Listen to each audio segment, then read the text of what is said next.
is Wendy Gomez. Thanks for taking time to listen to my presentation this evening. We're going to talk about chronic stress. You've heard of chronic stress, but I want to break it down a little bit for you. You've heard of fight or flight, but I'm going to explain that a little bit. You may ask the question, are you stressed? And we're going to figure that out as well, and then I'm going to give you some solutions. I'm going to give you some story about my life a little bit, some chronic stress that I was diagnosed with, and some solutions that I found for that. So we talked a little bit about what my goal is tonight, and these are the 3 topics. So stay with me. It gets exciting, I promise. So to start out, I want you to close your eyes. Remember a time when you thought your life was in danger. Maybe you thought your life was in danger. Maybe you heard a dog barking and it came up beside you. Maybe you thought you were going to get hit by a car.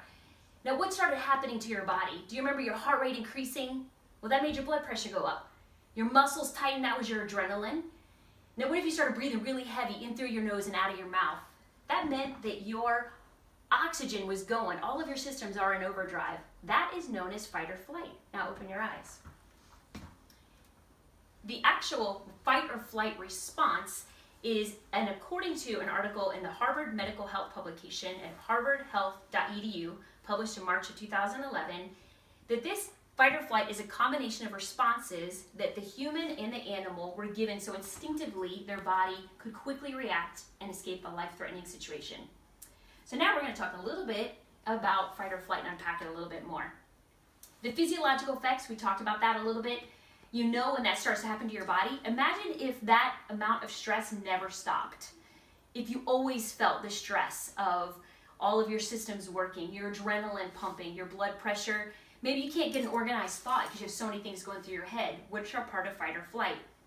Now thinking about if you really actually do truly have a life or death situation, how often do you experience that? A traffic jam is not life or death.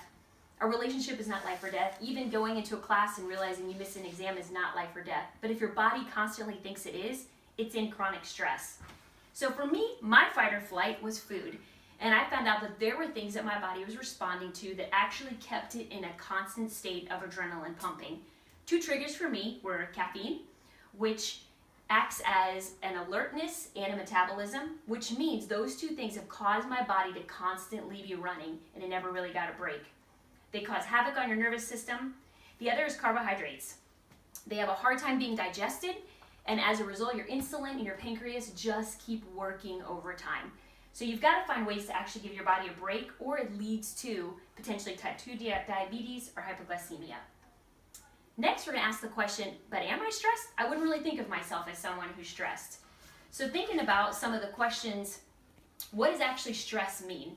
And according to an article in the American Institute of Stress at stress.com, published in January 2017, the term stress was so vague that they didn't know what to call it. So Hans Selye in 1936 said that it is a non-specific response to what your body does and change. Change of home, change of job, maybe your parents have gone through something, all of that has an effect.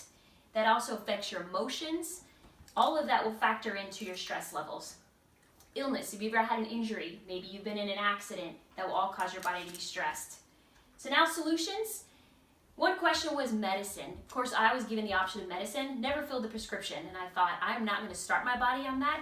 So my solution became Whole Foods. So those were the options I was given. So I challenge you and encourage you, check out some options that are better solutions, but at the end of the day, you probably just need to chill out. If you're stressing about things, you just need to learn to just relax. They're truly not life or death. Give your body a chance to recuperate. So as I close, hope you have a clear understanding in a bite-sized version of what chronic stress is. Maybe it identified whether you really think you are stressed and gave you some options to get out of stress mode. So, but my suggestion to you is keep calm and stress less. My body and I thank you.